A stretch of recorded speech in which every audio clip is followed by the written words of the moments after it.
Alright, welcome back to Crypto Harmonics this Wednesday, September the 27th. And if this is your first time checking us out, stick around. We have a little different take on technical analysis for these cryptocurrencies, but I think it works.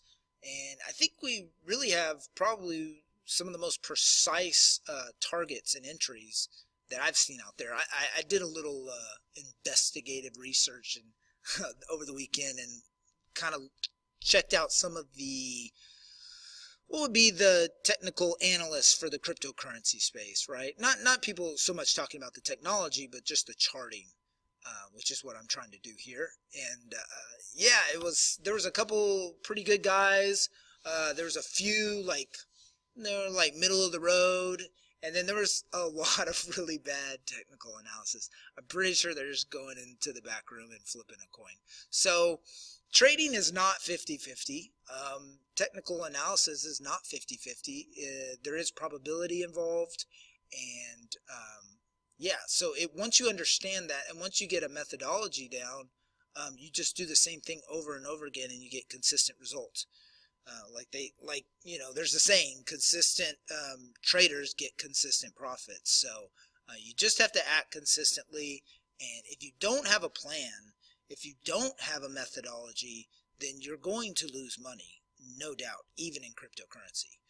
There will come a day, and even we've kind of been in some consolidation, but there will become a day where you can't just buy any coin and it'll go up. You're going to need to learn how to trade if you want to, if that's something that you want to do and you want to make more consistent profits with it instead of guessing, on ICOs or anything like that. So enough about that. I just thought it was interesting kind of looking at stuff. But one of the basic things that I show people is with Fibonacci.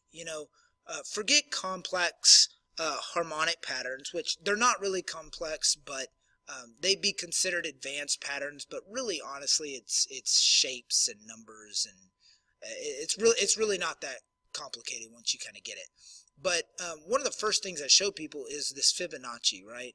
And so you could take Fibonacci at the beginning of a move and run it up to the top of a move, and you're going to get moves into the 5-0, retraces down into the 5-0 and 618 a lot.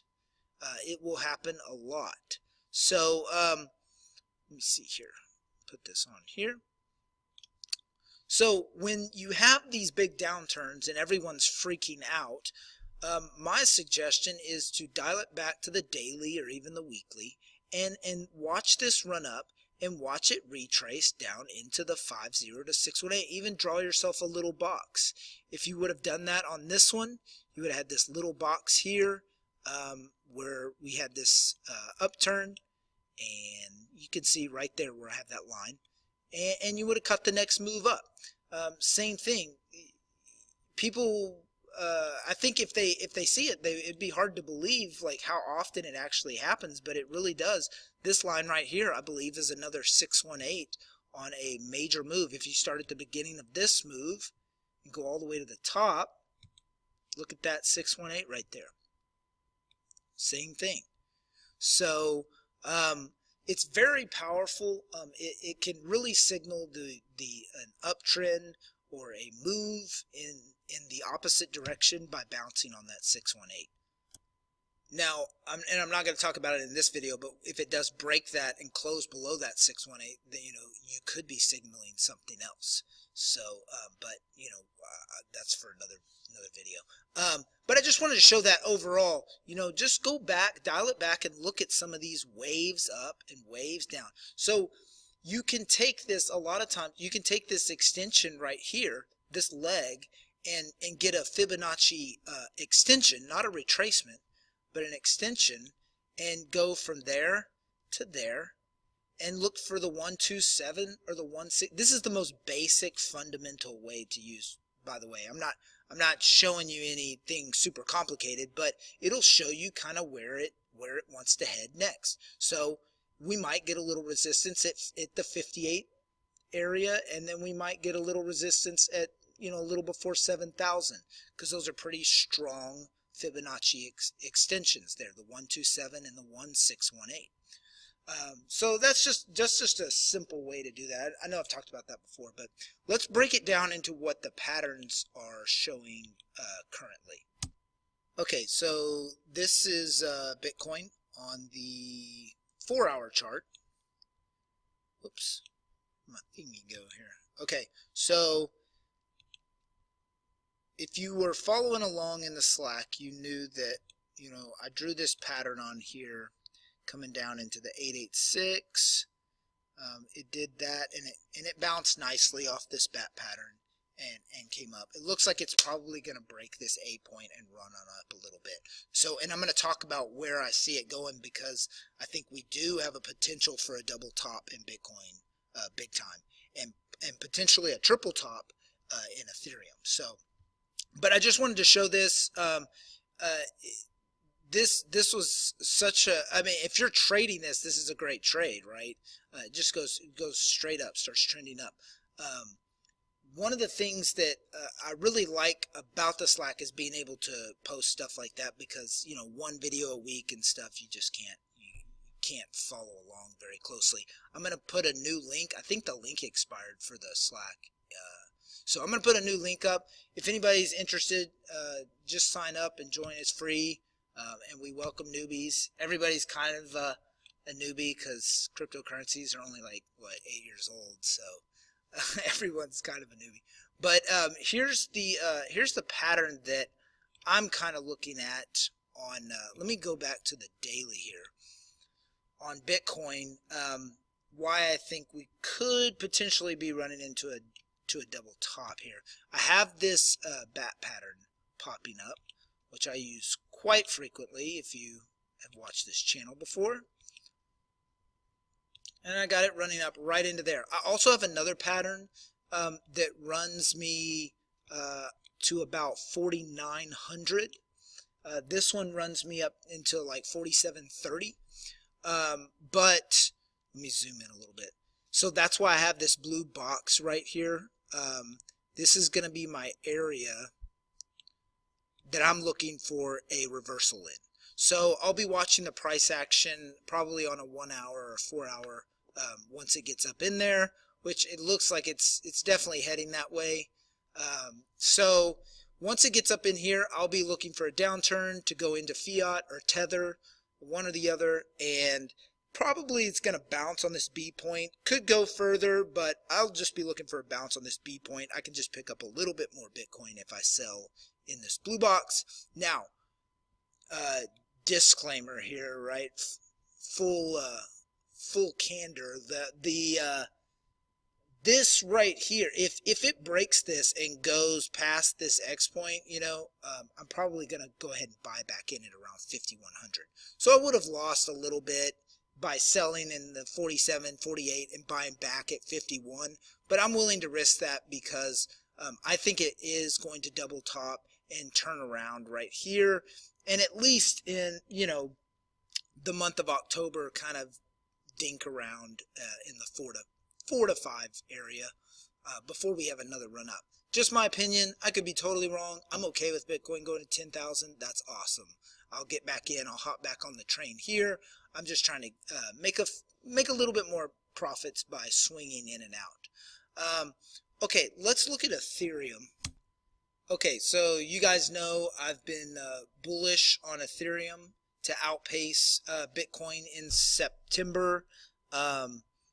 You know, we have, let's see, this is the beginning of September. So right around here, it's done that, but not barely at all.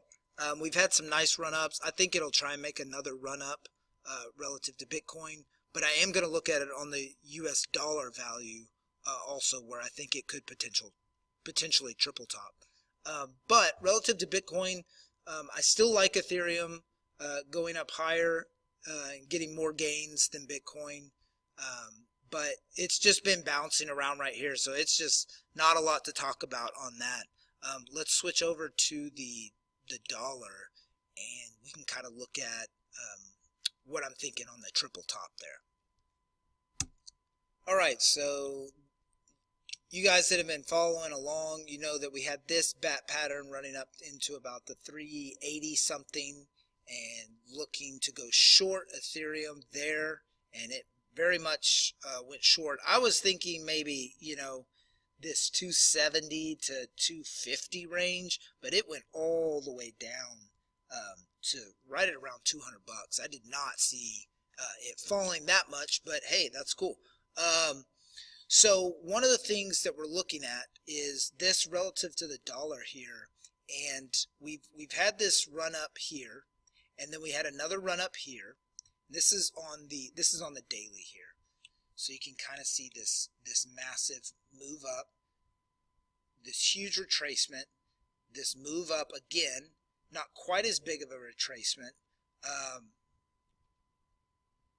and then we got this move coming up here, and you see it's putting in lower highs, which is usually bearish. Now, again, could it blow through all this and go to, you know, 600 bucks? Absolutely. But I think what we might see, you know, who can tell you how long? I just don't know. But I do have this pattern beginning to pop up, and it's just now broken the B point. So I want to talk about it because I think it's going to run up into this area right here. The green line was where I would have sold last time. The blue line is where I'm selling this time. That's about 368, 370, somewhere in there. So I'm definitely looking to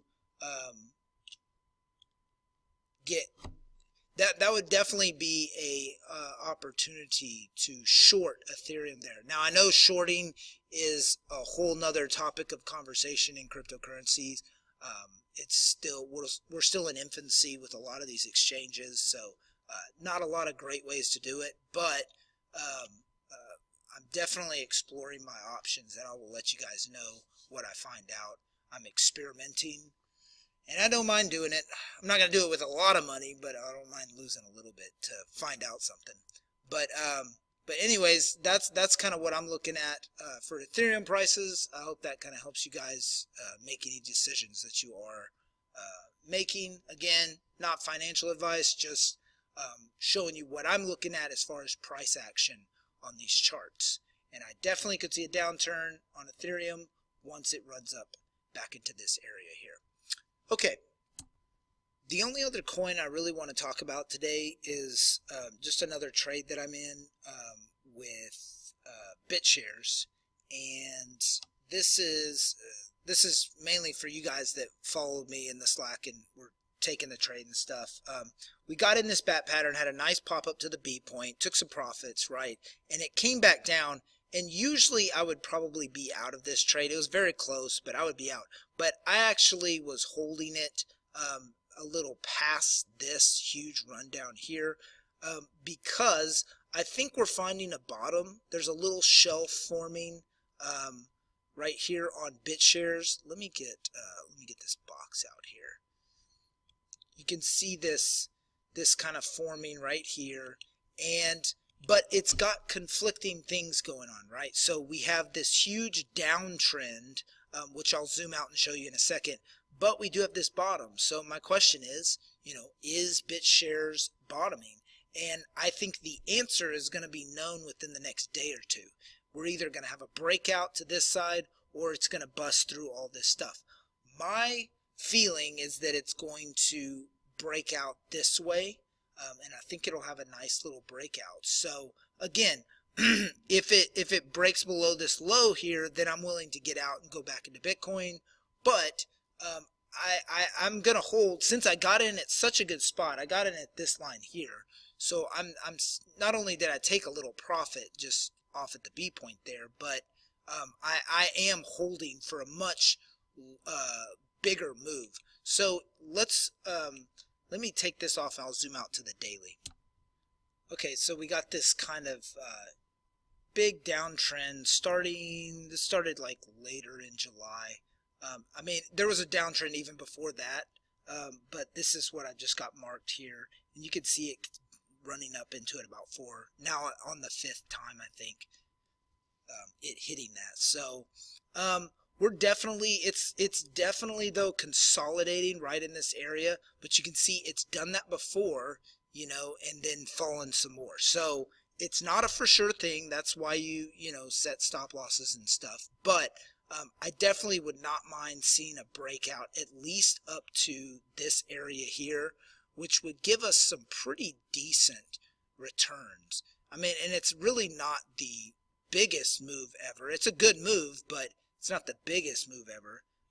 Let's see what that would give us. About 72% returns, 72% more Bitcoin. So that's a good trade in my opinion.